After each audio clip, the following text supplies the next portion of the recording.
Bom dia a todos, bom dia a todas, bom dia para você que está nos assistindo pela Pop TV em Sobradinho e Porto Alegre. Sejam todos muito bem-vindos e bem-vindas a mais um ICL Mercado Investimentos. Hoje, quinta-feira, dia de falar dessa bomba do IOF, mas dia também de descobrir o que mexe com o nosso bolso, porque saiu o IPCA 15. Então, a gente vai tratar de todos esses assuntos com vocês, projeções, o que realmente aconteceu, os desdobramentos dessa derrubada do IOF no Congresso, se der tempo, mas esse assunto é importante, a gente vai tentar chegar lá. Então, um dia bem completo aí, né? Então, já aproveita também para contar para a gente, enquanto a gente passa pela agenda e vocês estão prestando atenção em tudo, da onde vocês estão assistindo nesse dia, nessa semana de friaca que a gente está. Então, conta para a gente que Diego já está lá na redação para pegar o lugar de onde vocês estão falando e para dar bom dia para vocês. Agora eu vou começar pela agenda, como sempre, para a gente entender quem que fala hoje, quem não fala, o que já foi divulgado, o que tem para ser divulgado, porque tem bastante coisa importante na agenda hoje e não é aí exceção, né? Hoje tem IPCA 15, que saiu bem cedinho logo aqui no Brasil, tem sondagem da indústria, divulgação da FGV, hoje eu falei certo, graças a Deus, divulgação da FGV, sondagem da indústria de junho e o relatório de política monetária do Banco Central. Então, das 8 às 9, agenda tomada pelo nosso Brasilzão aqui. 9 horas da manhã, o presidente do Fed de Richmond discursou em uma associação. 9h30, o Departamento do Comércio divulgou encomendas de bens duráveis nos Estados Unidos. Mas não para por aí, porque tem mais coisa vindo na agenda. Mais gente vai falar e tem também mais indicador para sair. O Fed de Chicago divulgou o Índice Nacional de Atividade, 9h30 também. E aquele Departamento do Trabalho, com os pedidos de auxílio-desemprego, também já foram divulgados, 9h30 nos Estados Unidos. Por lá, saiu o PIB, o Produto Interno Bruto do primeiro trimestre, agora a medição final, não preliminar. E 9h30 também, 9h30, pelo amor de Deus, né? Saiu um monte de coisa. Saiu o índice de preços de gasto com consumo pessoal, o famoso PCI, só que não o fechado do mês, que eles gostam de analisar de perto, o trimestral e o seu núcleo. Aí está aqui a medição trimestral. Logo depois, em seguida, amanhã, sai o PCI mensal. Esse é o que o Fed adora, esse é o indicador que o Fed gosta de olhar de perto para tomar decisão de política monetária.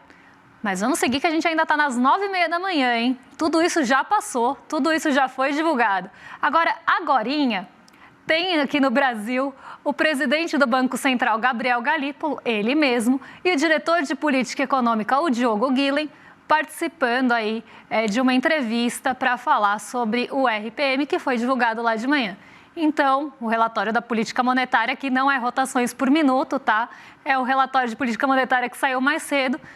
E aí, agorinha, eles vão comentar. 2h15 da tarde, depois do almoço, o Michael Barr, que discursa, né, diretor do Fed, do Banco Central dos Estados Unidos, em um evento do Fed de Cleveland.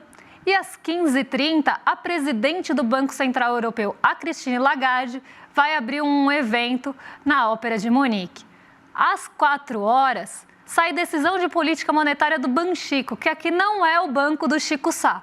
É o Banco do México, tá? Então é o Banxico, se vocês quiserem em inglês, ou Banxico, como eu gosto de chamar. Como a gente tem uma série de Chicos aqui no ICL, né? Tem Chico Alves, tem Chico Pinheiro, tem Chico Sá. Aqui podia ser Instituto Chico Liberta, mas esse Chico aí não é o Chico Sá, é o Banco Central do México. Vamos seguir, porque eu acho que tem mais uma página ainda de agenda. Tem a Comissão Permanente do Congresso Nacional do Povo acontecendo na China, isso desde ontem.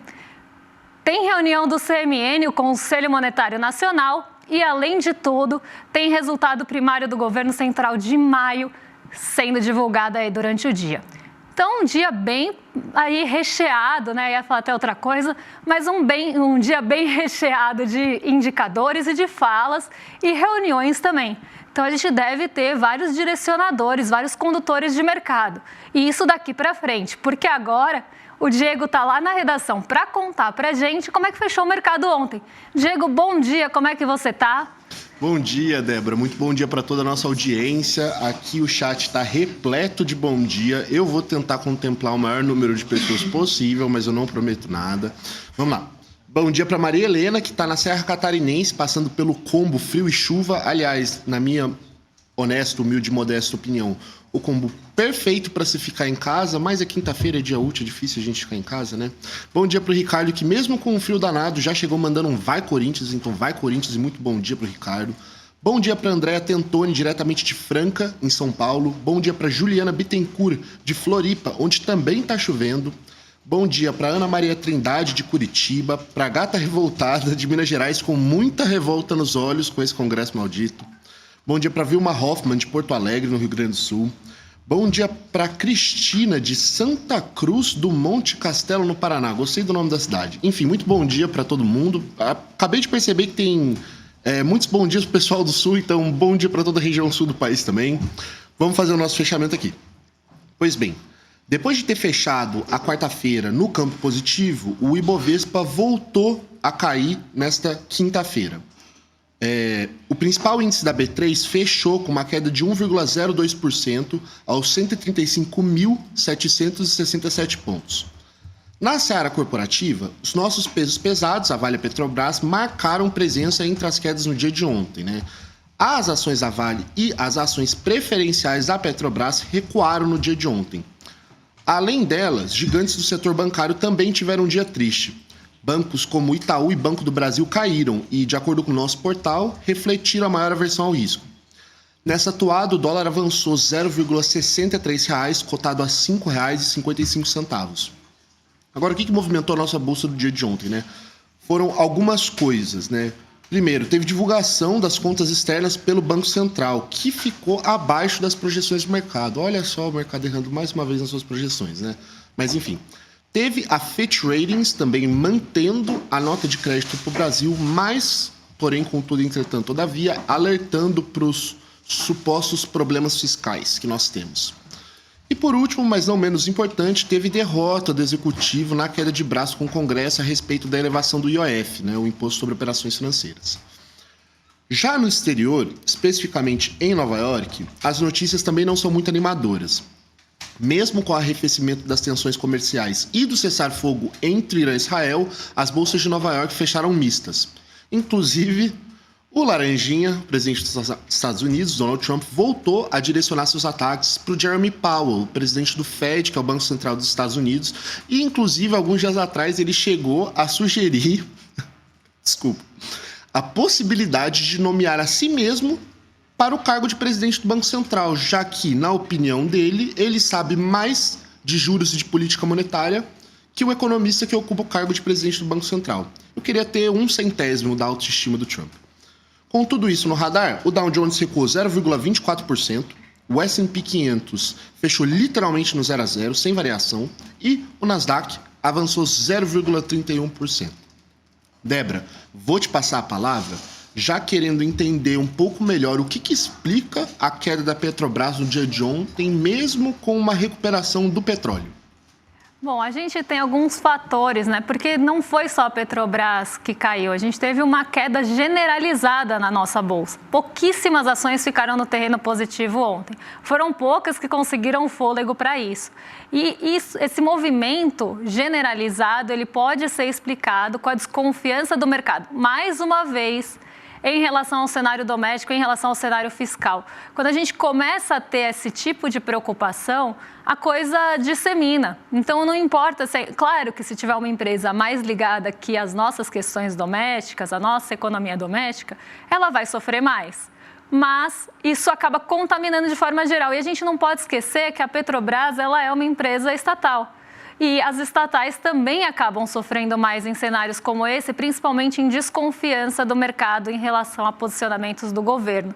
Então, e aí do governo de forma geral, a gente tem uma série de fatores ontem que acabaram levando esse pessimismo para a nossa Bolsa. A derrubada a possível derrubada, que estava em discussão ontem, durante a sessão, a possível derrubada do IOF é uma delas, a votação do imposto de renda e do aumento da isenção também, porque o mercado não está muito a favor desse aumento de isenção. Tudo isso, né, em nome daquela defesa do fiscal, que normalmente a gente sabe que é mais blá blá blá do que qualquer coisa. Então você vê um mercado preocupado, entre aspas, que é como eles gostam de falar, com a situação fiscal do Brasil, com o aumento dos gastos públicos e a menor arrecadação. Mas, na verdade, o recado que está sendo dado, e a gente vai retomar isso, então não vou tomar muito tempo aqui agora, o recado que está sendo dado é: gostaríamos que fossem feitos cortes de gastos, não qualquer outra medida de arrecadação tributária. E aí a gente vai discutir um pouco isso daqui a pouco, quando a gente for falar do IOF, mas o recado é esse. Então, o mercado descontente com tudo isso que aconteceu, essa queda de braço entre o Congresso e o governo federal, principalmente, trouxe todo esse sentimento de preocupação, porque, nossa, eles são tão galera, né? Eles estão tão preocupados, mas não com você. Então, você tem essa tal preocupação contaminando o mercado, e aí foi todo mundo para o terreno negativo junto. Ficaram, se não me engano, 8 ações no terreno positivo, de todas as 80 e tantas que estão no Ibovespa. Então, você vê que realmente foi um sentimento disseminado e que acabou aí pegando todo mundo. Até poderia ter uma recuperação maior de algumas empresas que poderiam ganhar um fôlego pelo exterior, mas isso não aconteceu, pelo exterior ou pelo mercado internacional das commodities, mas isso não aconteceu e a gente viu esse tal sentimento negativo pairando ontem. Agora, para não perder tempo e a gente conseguir chegar em todos os assuntos que a gente precisa, vou devolver para a redação, para o Diego contar para a gente o que o mercado estava esperando do IPCA 15, hein? Será que ele estava mais otimista, mais pessimista? Porque o mercado, né, tem esse... Eu acho muito engraçado a gente falar que o mercado tem sentimento como se ele fosse uma pessoa. Mas ele é um conjunto de pessoas que também tem nome, CNPJ e tudo mais. Diego, conta pra gente, o que eles estavam esperando do IPCA 15? Pois é, Débora, antes da gente entrar nisso, é sempre bom lembrar que o mercado tem endereço, CPF, né, tem nome, etc e tal, não é uma entidade metafísica não, mas vamos lá, chegou o momento do nosso quadro, que é o meu quadro favorito, o mercado errou ou errou? Pois bem, a prévia da inflação oficial do país, o IPCA 15, deve perder força neste mês de junho, de acordo com as projeções do mercado. A expectativa era de desaceleração de 0,36% em maio para 0,31% agora no mês de junho. No acumulado de 12 meses, a inflação também deve ceder um pouco, de 5,40% para 5,32%. A principal explicação das projeções dos economistas se baseou na queda dos preços de alimentos in natura, como frutas, verduras e legumes, que devem ajudar a compensar o aumento da conta de luz. Isso porque a bandeira tarifária subiu, o que deve fazer com que a energia elétrica pese no bolso e impulsione o grupo habitação como um todo. Já o setor de saúde e cuidados pessoais deve também ter um alívio com queda no preço dos medicamentos. Enquanto isso, no setor de transportes, a expectativa era de alta nas passagens aéreas e recuo nos combustíveis, fazendo com que o saldo do grupo seja de estabilidade. Todos esses dados, né, isto é, os dados oficiais do IPCA 15, foram divulgados nesta quinta-feira, às 9 horas da manhã, agora há pouco, pelo nosso queridíssimo IBGE, o Instituto Brasileiro de Geografia e Estatística. E aí eu devolvo para você, Débora. O mercado errou ou acertou? Será que finalmente? Ficou perto, mas não acertou. Chegou bem perto ali, acertou em alguns pontos, acertou em algumas análises. Isso a gente não pode tirar o mérito, porque, por exemplo, essa expectativa da queda dos produtos in natura, aqui, produtos in natura, a gente fica falando itens in natura, a gente está falando de feira, tá? A gente está falando de FLV, a gente está falando de frutas, legumes e verduras. É disso que a gente está falando quando a gente fala em alimentos in natura. Porque a gente fica colocando esses nomes, né? E aí parece que complica tudo. Eu gosto de traduzir. Então, é desse tipo de item que o mercado estava falando, isso realmente aconteceu. Inclusive, o Grupo Alimentos e Bebidas trouxe surpresa positiva aqui no IPCA 15. Então, já vamos ver aqui como é que foi esse comportamento para não perder tempo também. Então, vamos lá porque a gente já tem, né, o resultado e precisa contar para vocês. Nesse mês de junho, a prévia da inflação, o IPCA 15 nada mais é do que considerada a prévia da inflação, porque mede a inflação do dia 15 de maio ao 15 de junho. Então já pega pelo menos metade do mês de junho, já tentando buscar uma tendência, um cheiro, como a gente brinca, do que deve vir no IPCA final, na medição que vai ser divulgada no mês que vem, assim que o mês fechar. Então, em junho de 2025, o IPCA 15 ficou em 0,26. Ficou perto ali daquela média mediana do mercado, até um pouco abaixo da média mediana do mercado, mas o mais importante aqui é que o IPCA 15 mostrou desaceleração em relação a maio. Então, em relação ao mês passado, a gente sai de um IPCA de 0,36 para 0,26 agora, então uma desaceleração importante. E em relação a junho do ano passado, o comportamento também foi mais tranquilo, mais arrefecido, porque em junho do ano passado a inflação estava em 0,39. Então a gente gosta de comparar mês com mês, né? Então, por exemplo, junho com junho, em anos diferentes, porque tem alguns fatores sazonais e esses fatores acabam acontecendo todos os anos. Se você tem ali, né, ou deveriam acontecer, porque agora também o clima está uma maluquice, mas se a gente tivesse, por exemplo, efeitos de, por exemplo, queda de temperatura, que trazem, né, alguns arrefecimentos para bens, por exemplo, os in natura, que sofrem com a alta da temperatura, em junho, normalmente, isso já começa a cair. Então, você tem, né, esse efeito todos os meses. Mas se você tem, ou todos os anos, ou deveria ter pelo menos. Mas se você tem um comportamento abaixo do mês ou do ano passado, quer dizer que alguma coisa mudou de um ano para o outro. Então é importante a gente comparar períodos iguais, porque normalmente tem efeitos parecidos. E aí a gente vê também que o mês de junho de 2025 teve um comportamento mais tranquilo e menor em medição do que junho do ano passado.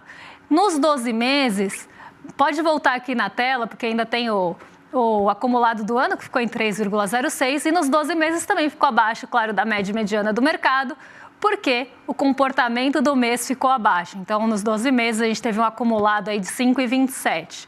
Vamos entender como é que fica isso na tendência ali meio que de longo prazo, porque olhando meses anteriores, a gente consegue ter essa visão melhor de desaceleração.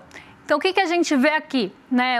Em janeiro de 2025, a inflação estava em 4,5% no acumulado em 12 meses. A gente vê que dali para frente, ela só sobe. Então, a gente vê uma aceleração inflacionária. Por quê? De janeiro para frente, a gente teve medições altas do IPCA 15, então 1,23, 0,64, 0,43, 0,36. Então, isso trouxe ali, pelo menos até abril, que foi 0,43, uma aceleração inflacionária em 12 meses. Por quê? As medições de fevereiro, março e abril foram maiores do que as do ano passado. Quando você substitui um número pelo outro, isso mostra essa aceleração em 12 meses. E um comportamento de vários meses ali, por mais que tenha desaceleração mês a mês, de alta em relação ao ano passado. E isso traz a aceleração inflacionária. A partir de maio, a gente vê que começa a ter uma quedinha ali de 5,49, 5,40, 5,27. Isso porque você tem uma desaceleração em relação ao ano passado e tem essa queda dessa tendência aí no mês a mês também. Então, a gente vê que tem no mês a mês a inflação ela veio arrefecendo, sai lá do patamar de 1,23 e vai caindo. E, apesar da aceleração em 12 meses, ela começa a ter queda agora no mês de maio. Isso é importante para a gente pensar em tendência para frente. Então, pode ser que a inflação comece a ter alguns comportamentos que tragam uma desaceleração inflacionária. Pelo menos isso é o esperado, que não tenham tantas altas seguidas ali, altas robustas seguidas, e que isso comece a trazer uma desaceleração para a inflação. Mas isso não quer dizer que as coisas não tiveram variações positivas. Porque quando a gente olha a inflação, a gente não pode esquecer que são variações de preço. Se o preço tem uma variação positiva, então sobe ali de um mês para o outro, você vai ter isso calculado na inflação. Se o preço cai de um mês para o outro, você tem a deflação. Então, sempre pensar na inflação como uma variação de preços. Agora, vamos ver o impacto dos grupos na inflação, que é uma tabela divulgada pelo IBGE que eu adoro, porque mostra também a ponderação da inflação, quanto cada um dos grupos impacta nessa medição de 0,26 que foi trazida. Porque os grupos têm impactos diferentes, porque têm pesos diferentes na inflação. E isso também ajuda a gente a entender que nem sempre a inflação que a gente sente no bolso, que é microeconômica, reflete ou é muito parecida com a do IBGE, que é macroeconômica. Até porque o peso da nossa cesta de consumo pode ser completamente diferente disso e pode ter itens que também são diferentes do que é calculado aqui. Então, eu gosto desse gráfico porque ele traz essa noção para a gente. O grupo alimentação e bebidas deflacionou nesse mês. Então, teve uma variação de preços negativa na média, né, para a maioria dos itens. E aí, o impacto da inflação foi zero. Ele não trouxe impacto na inflação desse mês. Quem que trouxe um impacto grande na inflação esse mês? A habitação. Então, aqui também o mercado acabou acertando lá na prévia deles, né? Porque a habitação subiu 1,08 no mês de junho e teve um impacto de 0,16. Quase toda a inflação, quase todo o impacto inflacionário, né? Mais do que a metade do impacto veio do grupo habitação. E o que subiu esse grupo habitação? Que preço que subiu tanto para que tivesse 1,06 de alta, 1,08, desculpa, de alta e 0,16 de impacto? Justamente a conta de luz, que mudou de bandeira de novo, foi para vermelha 1, e isso encareceu os preços da energia elétrica. Artigos de residência, um impacto bem pequeno, né, de 0,01, o vestuário 0,02, os transportes 0,01, e aqui bem interessante, porque quando a gente olha energia de uma forma geral, se esperava sim a alta da energia elétrica, mas se esperava ao mesmo tempo os combustíveis deflacionando ou puxando essa inflação para baixo. Então, por mais que tivesse essa alta da energia elétrica, tanto os itens in natura, a nossa feira, como também aqui os combustíveis, tinha uma expectativa de que isso puxasse e segurasse a inflação.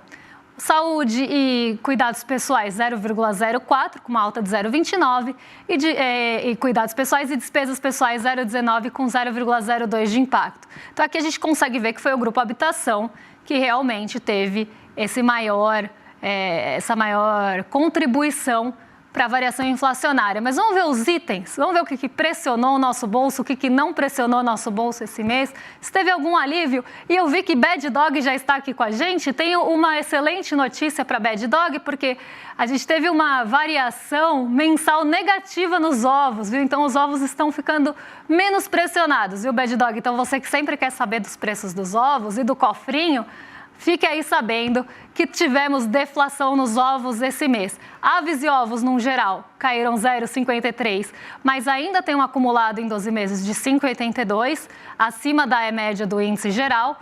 O arroz continuou caindo de preço, continuou deflacionando 2,87 esse mês, com queda de quase 15% nos 12 meses. O café, nosso vilão da manhã, teve ali uma variação. Aqui o café moído está errado, hein?